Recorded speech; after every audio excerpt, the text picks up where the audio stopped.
to Around the Verse. I'm Sandy Gardner. I'm Ben Lesnick. This week in the A.T.V interview, Jared sits down with Senior Art Manager Adrienne Banninga to discuss art sourcing on Star Citizen. And in this week's A.T.V Behind the Scenes, the bug smasher himself, Mark Abent, returns to talk about Dataforge, a new tool we're using to improve Star Citizen. But first, everyone wants to know what is happening with 2.2. Ben, tell us the deal with 2.2. 2.2 is almost there. We are getting ready for a PTU release. We have a number of candidates in process. As soon as internal QA signs off, we'll be able to put it online. We don't have a release date to give out yet, but it is in the not too distant future. Keep checking the comm link for updates, and we will have it out as soon as we can. And with patch 2.2 comes our dedicated Squadron 42 packages, amongst other things. Yes, the much ballyhooed package split has happened. The Squadron 42 package will launch alongside 2.2. So if you want to pick up just the base Star Citizen, that's available now, and you can pick up the Squadron 42 add-on for that. As soon as 2.2 goes live, we will make Squadron 42 base packages available as well. This weekend, Star Citizen was featured on the BB series Click, with footage shot in the LA and UK offices. I received emails from cousins in Australia, friends in Ho Chi Minh. It was quite exciting. It's pretty good. I heard from people all over the place too. It was a very fair report. I thought it gave a good picture of Star Citizen and what we're really doing here. Mm-hmm. And I got to fly the Hornet from Wing Commander that you see where he's blowing up a Kilrathi ship, so I'm very proud of that. Yeah, and Hennessy was very happy that they spelled his name correctly. It was good. Check out the version. Mm-hmm. A crowd-funded title that's raised, well, an enormous amount of money. They've decided to do something quite unusual. They have their very own television studio here. A small team here produce online videos almost daily, filling in the audience on how the game's development's going. Crowdfunding can be a scary thing. Crowdfunding is still a relatively new, frontier, and we're pretty much at the front of it. Everything is geared toward the idea of we're pulling back the curtain. Yeah. And we're letting you get an inside look on everything. And the week before that, we had our first official Bar Citizen in Montreal, which was very cool, with our friends from Turbulent and Behavior. Check it out. Yeah, if you aren't in Frankfurt, Austin, Manchester, or Los Angeles, Montreal is the place to be to meet Star Citizen developers. And it sounds like they had a good event.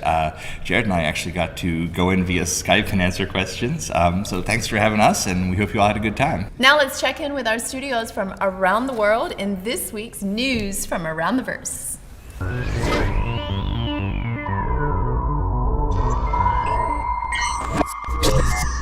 Hey everybody, and welcome back to LA. I'm Eric Kyron Davis with Adrienne Banninga. And thank you for joining us this week. You're welcome. We asked Adrienne to come out for many reasons. Some we'll cover right now. Others will be covered in a longer Around the Verse piece you did this week, right?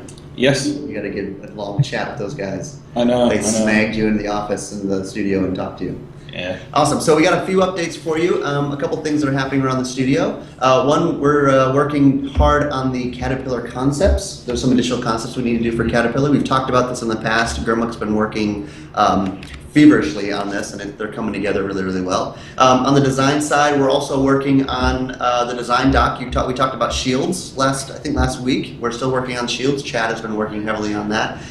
We've also got some folks working on some of the character work. We've got some character concepts happening, as well as some BDUs and some other character work with our concept artists, Jeremiah and Omar. I was out. I decided to break my hand last Friday, so when he Always came a wise out, decision. I thought it was a good idea to break my hand. But now that I'm back in the office, we're digging some of that stuff out. I know he's working with Mark Hong and a couple other folks. So that's it from LA. Thank you guys for joining us. Again, I'm Eric. And Adrienne. All right, see you guys next week. Howdy y'all, welcome to the UK, and for those of you who are a little bit confused right now, Jake's actually visiting the office over here at the moment, so we thought it'd be fun to bring him along and say hello. Hi Jake. Hey guys, welcome from sunny England. I'm here visiting the UK all week and meeting up with a few of the producers out here. It's nice to meet everybody in person and people you see and hang out with over Skype all the time, but you never actually get to meet in person. So it's a nice thing to get to see people face to face. It's definitely a good thing. We're talking a little bit about scheduling and stuff with Tom, and lots of interesting, intriguing Microsoft project work. I'm sure you're all very interested to hear about, but yeah, and then talking with the live production team to talk about, you know, each as we plan for each release, there's lots of production practices that go into that, and we have to be really in sync between the European time zones and the U.S. time zones. So there's lots that goes into that for sure. Yeah, and those handovers. Yeah, they take a while to put together, but they're definitely important to know what blockers are still existing and that kind of thing. So. Yeah, that's been working well, and yeah, I think these kinds of meets where actually sort of sit face to face, you do find you get a lot more out of it, don't you? Just being able to sit alongside each other and go over some stuff in depth. Yeah, you think of things when you're walking through the office and you see somebody and you're like, oh yeah, I need to talk to that guy. Like you don't get that visual reminder when you work remotely, so it's nice to have that. Yeah. So what else is going on? You obviously still going over the things you were chatting in Austin. Yeah, right. Yeah, so we got updates for persistence and shopping. So persistence, we're talking with Turbulent now to talk about their part that they're going to play in that. So Jason Ely, our lead server engineer, is talking with those guys about creating a stateful communication communication between the platform and the backend server. So we're talking through that and coming up with a schedule and creating estimates for that work. And for shopping, we're kind of settling on a pricing formula. So we'll have our clothing in Kasaba Outlet. Each of that has to have a cost associated with it. So we're creating a pricing formula and then determining what exactly we're going to be putting in that store when it first releases. So we have a few different clothing options, plus variants for each of those options. You fancy items in there? Yeah, we got zoot suit, all that. Skeleton's gold shirt. Skeleton's gold shirt is a must-have, I will say. I don't know if that'll be for the first release, but it's in the backlog. So, yeah. Right, sounds good. Yeah. Okay, that just about wraps it up for us here in the UK, and yeah, we'll see you in the verse. All right, see you guys.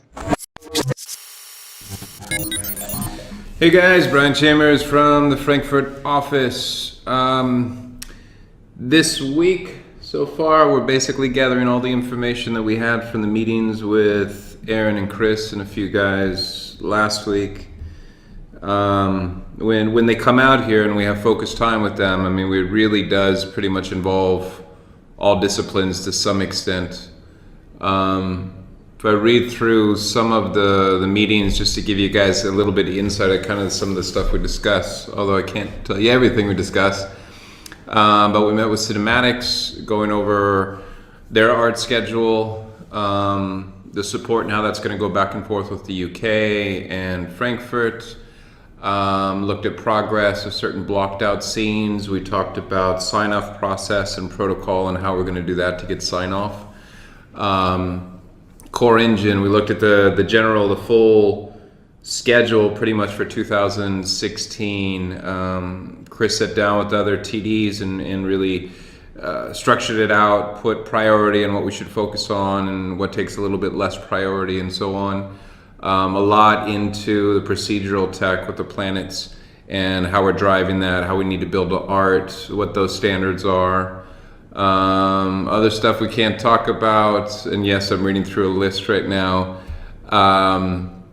Also some discussion on asteroids and some stuff we have going on there and how those are scalable, and that's going to be interesting once we actually get that into players' hands to beat that up. AI, a lot of discussion on AI. The AI in this game is pretty thick, and we're really kind of pushing boundaries on AI and interaction. So how you can play with AI, how you can converse with AI, how they interact, and positively and negatively, and we have a lot of terminology we're throwing around internally, but I don't want to give it all away because I'm not quite sure what was put out there yet or not. But let's just say there was a lot of discussion that went over AI, characters, ships, and really looking at the overall AI architecture and clarifying what, for PU and what those needs are, and Squadron 42 and what those needs are and what overlaps and what's the best, most, way to build up these systems that are mature, that'll be scalable.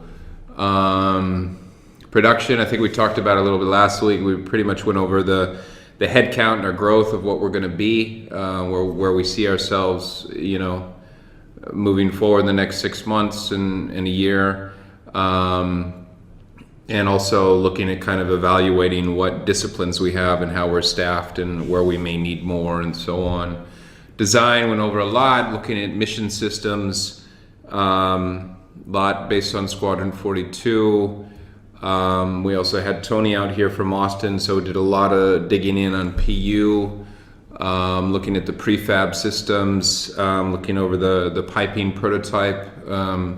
Had Todd Pappy in here a few weeks ago talking about that, so that was far enough along to be able to look at and kind of get an understanding of what's going on there. Also dug in through high-level PU plans, FPS plans, and so on. Reviewed effects that are currently going on and how that's progressing, and so on and so on and so on. So we're getting a lot of traction here. It's been cool as the team's building up. We're kind of finding our place a little bit more and getting some more structure, which is great because it adds clarity to the team and so on. So yeah, as always, again, thank you to all the backers. It's been great hearing good response about the team we have here in Frankfurt because we really dig what we're doing, and it's good to see people, liking what we do as well. So globally, this is an awesome team between the UK and Austin and LA. I mean, everybody's really kind of coming together to pull this off, which is really cool. So thanks, and see you next week.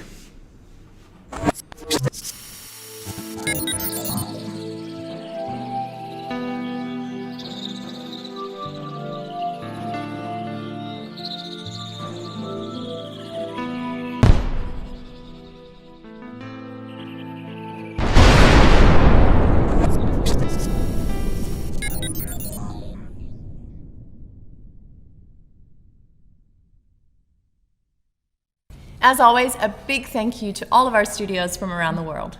Next up, Jared sat down with Senior Art Manager Adrienne Beninga to talk about Star Citizen. Take it away, guys.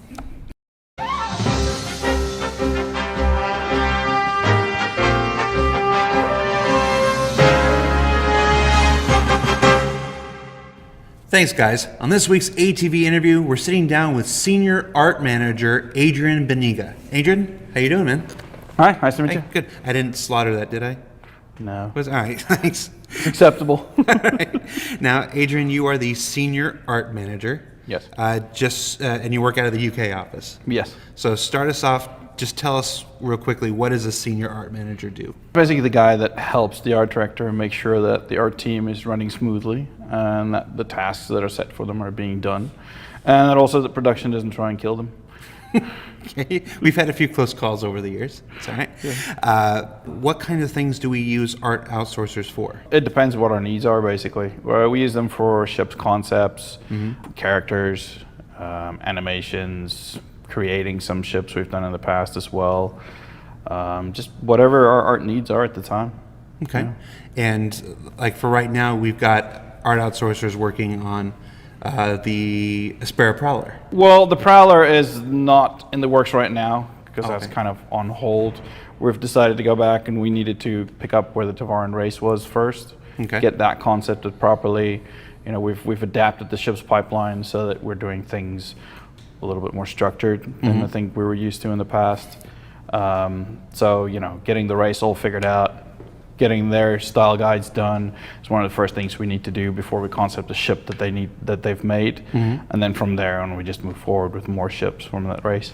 Gotcha. Who's working on the Tavaran now? We've got Mark Skelton directing Chris Olivier to work on the initial Tavaran race concepts. Okay. That's happening right now. Gotcha. And then once we have a rough design down, that'll go to Chris to obviously look at and pick the ones that he likes. And then once we have that, we'll take it further and refine the shapes more. Gotcha. And then when we're happy with the Tavaran, that's when we take the Prowler and assign it to an art outsourcer. Well, that's when we'll basically, when the Tavaran race has been defined, then our art team, our concept team will go and define the style guides for them, like what kind of clothing do they wear, what kind of like designs do they have, what is the architectural structure that they have in their civilization, based off the lore that the writers come up with. And then from that, we'll go and design the ship. Yeah. Cool. And you're here visiting for the week from the UK. What are you here in LA to do? go over the outsourcing that we currently have going, see how we can improve the process that we have, keep up with the reviews that we need to do with the outsourcer that are doing stuff for us, and also assess any future needs of outsourcing we have, see, early on what we might need done in a month or two's time, and then how we can accommodate that. Gotcha. Well, it's game development is iterative. So you're always trying to evaluate and reevaluate your processes. So there's always a way to make things better. Yep. Where'd you come? How long have you been with Cloud Imperium Games? I started here 7.5 months ago. All right, and where'd you come to before that? Where'd you come to us from before that? A varied background, but before that I was working on my own game. It was an indie title called Dark Out. Dark Out? Yeah. Okay. And it was basically a little game based off of Terraria, set more in the sci-fi universe. It had a light and dark mechanic to it. You could kill shadow creatures and hunt them with lights and that kind of thing. So I tried to do a different spin-off from what the guys did with Terraria. Sandbox games were very popular at the time I started it. It was a longer process than I thought. But working with people over the internet and not getting paid and promise of royalties and so forth, it makes it more difficult than having a fully funded game. Yeah. How long did you work on that? About 3 years. And is that available now, or? Yeah, it's available on Steam. Well, cool. Well, Dark Out, available on Steam if you guys are curious. We'll see what people say. Sorry. We've gotten good feedback on the visuals. It's a really good looking game. So yeah. Cool. Now, we were... I won't keep it too much longer, but we were talking earlier. You mentioned that you sailed across the Atlantic Ocean when you were younger. Yeah. We were trading stories, and I'm like, I went to space camp when I was 10. He's like, yeah, I sailed across the Atlantic. So you sailed across the Atlantic from Cape Town to the Caribbean, you said? Yes. And how long did that take? It took about 3 months. Why? Not why did it take 3 months, but why did you... My parents got this crazy idea into their head when I was about 16 that they wanted to build a boat and go sailing across the world. And I was all on board for that. Who wants to go to school when you can go sailing? So we ended up building our own boat in our yard. And when I was 19, we were finished. And we went sailing. And, it took us 3 months to get from Cape Town to the Caribbean. We actually started off with a nice Cape Town storm. So that was an adventure on its own. But the rest, I wouldn't trade it for the world. It was an awesome adventure to go through. There's something to be said for somebody who's built their own boat being involved in our ship pipeline. That's true. I haven't thought about it that way. Just putting that together, it's like that's cool. You might have some insights that others might not. So that's very cool. Adrienne, won't take it. Thanks for taking the time to sit with us. Won't keep you any longer, man. You're welcome. Thanks a lot. All right, guys. Back to you, everybody. Thanks, guys. Did you know that Adrienne once sailed across the Atlantic from Cape Town to the Caribbean? No, why would I know that? I don't know. I don't know why it's in script. It took 3 months. It took 3 months, apparently. Okay. Yes. No, put this whole thing in. I want to see this whole segment, including this part in the episode, so people understand. See, I just read what my line says. That's all I do.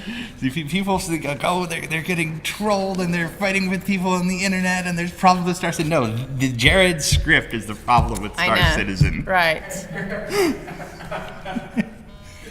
Coming up next, Mark Abent returns to Around the Verse with a look at Dataforge, the new tool we're using to make Star Citizen even better in this week's A.T.V Behind the Scenes.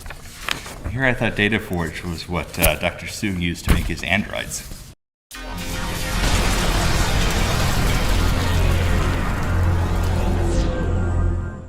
Thanks, guys. On this week's A.T.V Behind the Scenes, we're sitting down with gameplay programmer Mr. Mark Abent, and he's going to take us through a brief tour of a new tool that we're using here at Cloud Imperium Games called Dataforge. So, Mark, how you doing, man? Welcome back to Around the Verse.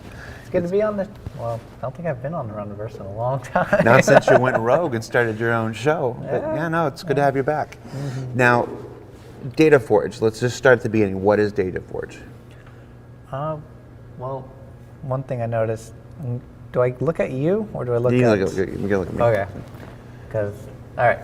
Sorry about that. I just wasn't sure where I should be looking. Because I noticed the cameras are all here and I'm looking this way. Sorry, we'll use this. We're just waiting on you. I'm good. Oh, what was the question again? It's just... Let's see what he has to deal with all the time. Yeah. All right. So start us off at the beginning. We're just leaving all this in, by the way. What is Dataforge? All right. So Dataforge is essentially our answer to solving all of our, I guess you would call it our saved data, our metadata, through XML, through, I don't know, actually it's just XML at the moment. Trying to get rid of, having all these XMLs that get parsed every which way throughout the engine and just have one central location where all of our data gets set, modified, and stored. Gotcha. Yeah. Now, CryEngine uses XML by default, yes. Which is why we've been using XML. Yes. Why is it important to us to move away from that and centralize the data? So XML is very error prone. I could modify one thing and now that whole thing's broken. This has happened quite a bit with our ship XMLs where you add an extra comment because I don't like this, but CryEngine's way of parsing comments, you can't have a comment within a comment, and if you do, that XML just breaks.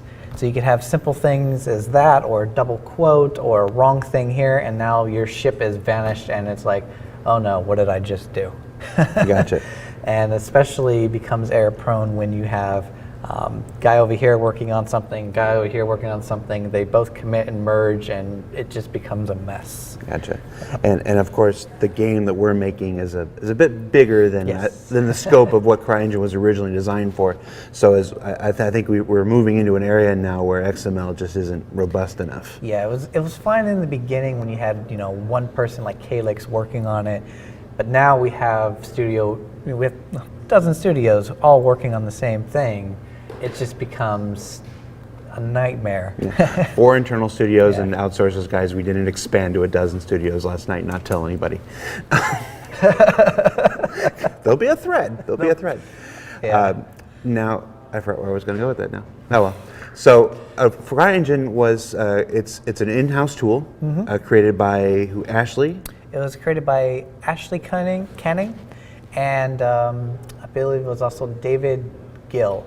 Ash is the main guy working on it, but David also helped support some of the features here and there from what I was told. And Ashley started on this almost a year ago, year and a half ago? He came on the project about 2 years ago, right around the time when the UK office just started up.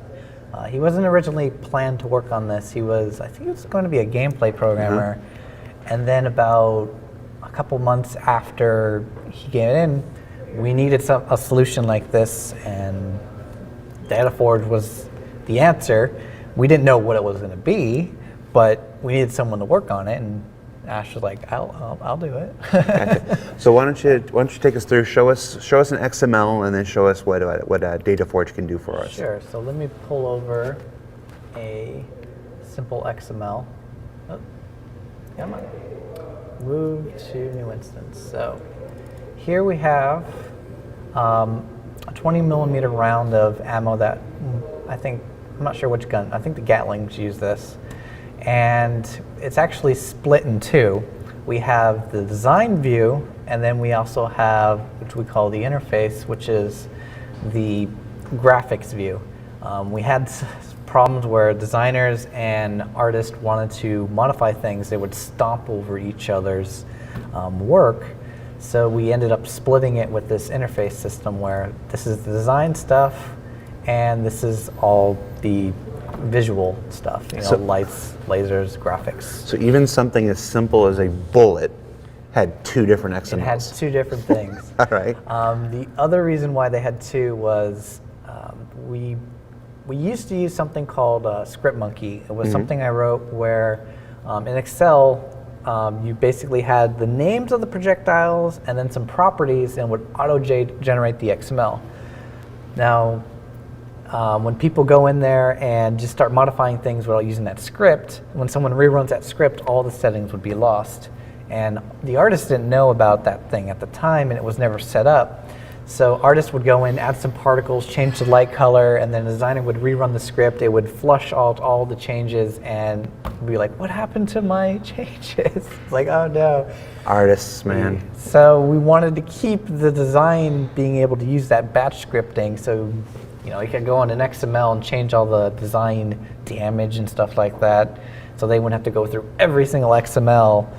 But we also still wanted artists to change the XMLs because they wanted, that's the way they wanted to do it. So we came up with this two-way split system. And unfortunately, we now have double the XMLs for, you know, the design version and the graphics version. And it still gets broken because people interchange things once in here. And we actually stopped using ScriptMonkey because it just became horrible to maintain one Excel versus XML. Everyone skipped the Excel and went straight to the XML. And till this day, there's some fun conflicts. All right. Now show us what Dataforge can do for us then. So with projectiles, I actually moved them over to Dataforge. We're no longer using XML. This is the old system. Instead, we're using Dataforge. Dataforge is a nifty, it basically stores all of our data for game modes, for conversation systems, to characters like clothing. We're going to move into here. But specifically for our projectiles, we have this, we call it kind of like a template. So we create this template, and it has all the properties we want of this particular bullet. So we set it up to be, you know, here's a bullet. We set it up so that it has damage, it has lifetime, it has, you know, some sounds, some effects. And then, you know, we're gonna have a bunch of bullets that are gonna share the same properties, but we don't need to copy all the information over and over again. So Ash came up with this system called the variant system, and you could literally right-click and create a variant, which, for all intents and purposes, it copies the master, unless you change things here and there. So you could create, like this template, create a variant, like these guys, and change the damage. Gotcha. But that's still tedious to designers, and they love XML, so we extended it even more. So, where's my XML? In the spirit of ScriptMonkey, when you could define the variants, and you could define certain properties, and these properties could be imported into each of the templates. So my master template, as you can see, I could define my size, my lifetime, my speed, and these are all variables that are defined in that Excel sheet. So I can literally create new ones or remove them. But the beauty of this too is an artist doesn't necessarily have to use this particular Excel sheet to change the effects. They could go into the required variant and they could start modifying and adding particles and that's specific for that variant. So it's kind of the best of both worlds. Okay. Now it will get tricky. Well, actually the one good thing too is if a designer decides this is gone, it will be removed and now the artist will notice it is gone, so he doesn't have to add the effect anymore because it doesn't exist. Gotcha. We also lock the file so one person can modify this at a time. Now, it should be noted, we've got a list here of all these different things like physical damage and speed and whatnot. These are not final values, people. Don't. No. This was set up for the demonstration here. Yes. Don't get too excited. So I've literally ran a script to auto-generate these properties. Yeah. When I converted over the system, none of these are the actual values. They're going to get passed off to the designer to fill in the real values. Somebody will still screenshot this and post it up there like they're real things. Yeah. All right. So besides, you said besides bullets, we've got, or besides ammo rather, we've got all kinds of things. We've got the conversation system. I see game levels in there. Yeah, we have properties for game levels. Certain things, you know, if we have to add a certain flag to disable something, like, I don't know, you can't shoot in Racer, we add a bool into here and then we update all of our fun little scripts. Now, Dataforge isn't just a fancy tool for creating XMLs. It's actually, we're storing the data differently than XMLs now, right? Yeah, so on the very first phase, everything gets stored out as just XMLs. That's just the save information. This is only on the designers, or I should say on the developer side. When it finally gets out into the public, it gets stored into a binary blob. Okay. So what that means is when we're actually in the game and everyone's playing, we don't have to parse in XML every time we spawn a projectile, every time we spawn a ship. Instead, we have that information somewhere already in memory and we just grab it. It's so quick. Because I mean, we're talking milliseconds here, but yeah, when you're talking about hundreds of thousands of people playing a game and whatnot, well, milliseconds matter. Yeah, they matter tremendously. I mean, when we have dozens of people, dozens, good word, I could use that now, right? Dozens. Dozens. Yeah, dozens. Yes, if all things go right. If all things go right. Well, yeah, if you have dozens of people and they have a Gatling gun that shoots like 900 rounds a minute. You're going to be parsing a bunch of XMLs, which we don't want. Well, if we have the binary blob, all those projectiles go to that one source of information, pull it, and then they're good to go. Gotcha. And so we store those blobs up on a server. Right now, they're all stored on our dedicated servers, but sometime in the future, we could have a centralized server where all the other servers could pull that information. And with Dataforge, we actually have the ability to hot load. So we could change our binary blob to some other binary blob and it would reflect all the changes. When we have that now, and I'll show an example later, but sometime in the future, yeah, we probably have a central server where all the other servers could pull it from. So we can, bounce things on the fly. Is binary blob the official term? It's used everywhere internally, so I think that's what we're calling it. Now, changes made here will parse out into the game, right? Yes. Yes. So can we see an example of that? Maybe Sure. Can we alter a projectile? Yeah. Or something? Oh look, you have a gun. I have a here. gun already. It's like this here. was planned. Oh gee, I wonder if I hit this button.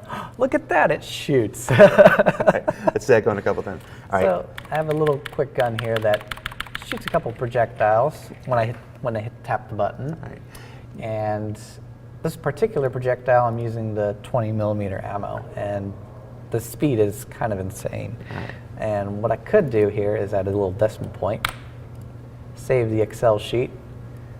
If I could drag Dataforge, tell it to refresh, and now it shoots a little bit slower. Pew! It kind of dips down. That's only because I'm in a gravity box. Yeah. Just to illustrate it. So. Yeah. We're all in a gravity box at some point. Exactly. All right, I'm going to throw you an audible here. Slowing down is fine. Can we change the projectile to something completely different, like a ship, maybe? Yeah, I think I know what ship we could change that to. All right. So let's go back to Dataforge, and let's change our geometry. So I'm going to get rid of this material because that changes our colors on our projectiles, and they all share from this solenoid.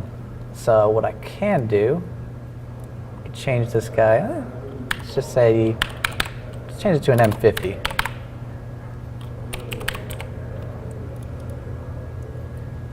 Save that guy out, refresh everything, and now I'm shooting M50s.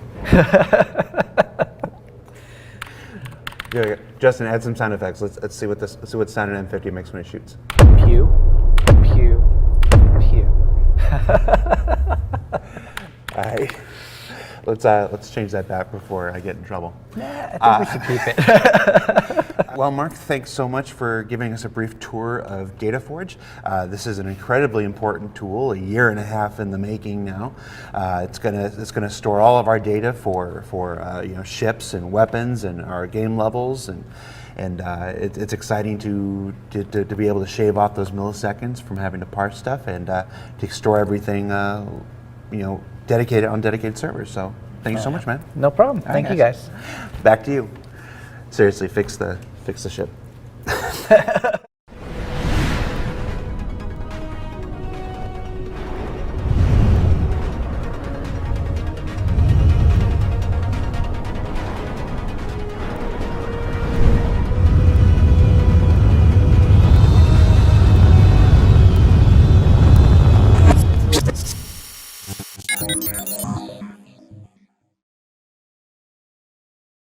I want a gun that shoots M50s.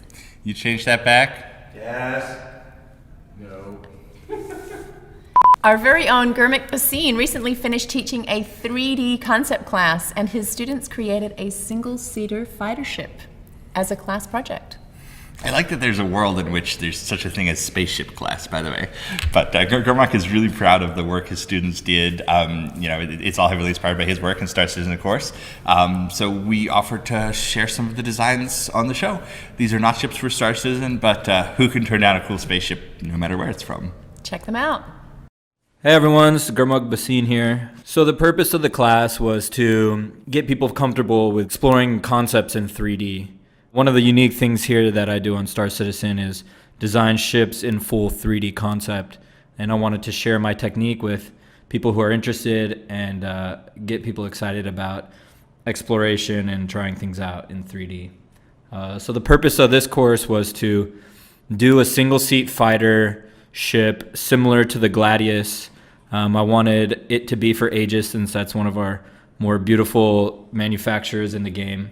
And I wanted the single-seat fighter because it's a little bit easier to do. The course was 10 weeks long. And most of these students, actually I think all the students had never done 3D concept before.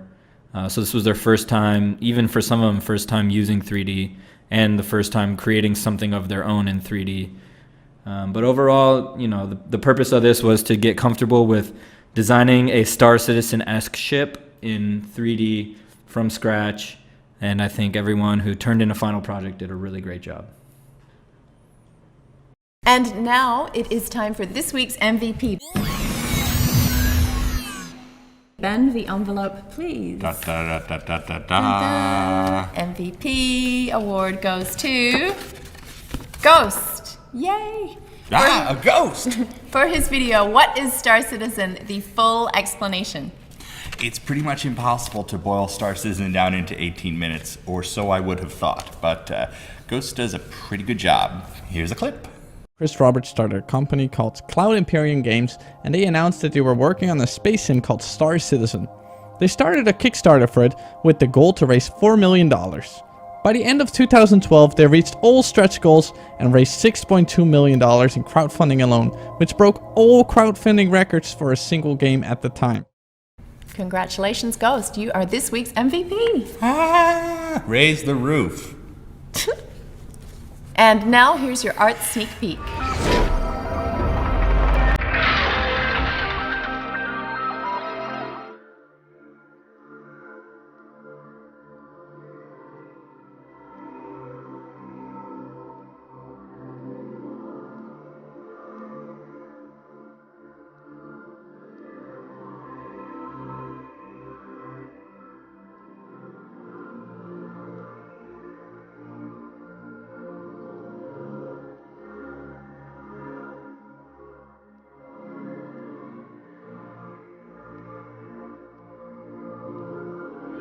Be sure to tune in to Reverse the Verse tomorrow at 11 a.m. Pacific on Twitch. We'll be answering your questions about Star Citizen. We'll be talking about that art sneak peek, and we'll be telling you what we had for lunch. Or what we didn't have for lunch. Yes.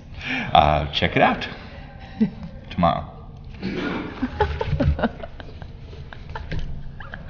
And of course, thank you to all of our subscribers for making this show possible. We will see you next week on Around the Verse.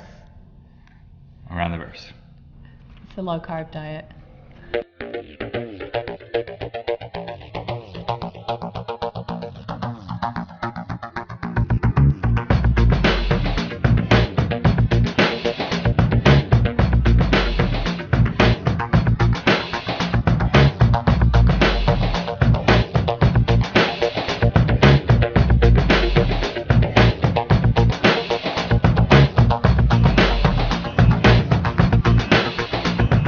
Join our social channels if you are just new to Star Citizen and you would like to keep updated. Besides the comlink and the forums, we're on Facebook, we're on Instagram, we are on Twitter. Join this YouTube channel, and that's also for Squadron 42 as well as Star Citizen. Yep, all these things.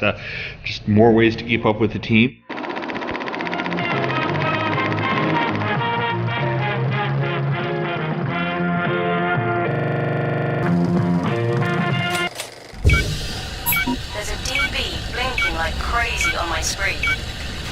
at any location.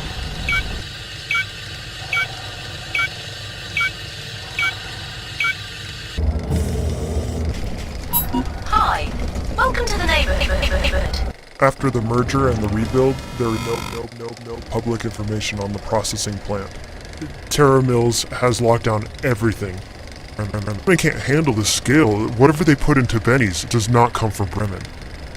I tapped into a few local comm arrays for a few days. All the holes in the system are carrying weight, not just the ones going off. I have all the recordings in a safe place. Their cargo manifests are a mess. I tracked a couple of whole E's to their origin. Wait. You need to leave now.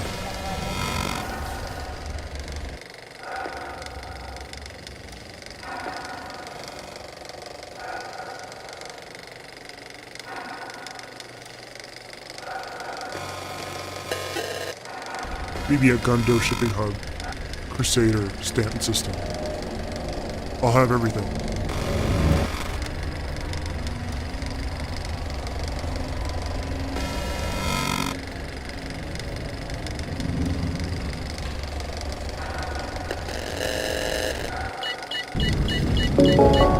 Warning, you are trespassing on Covalex's private property. This Covalex's shipping hub is currently closed to the public. We apologize for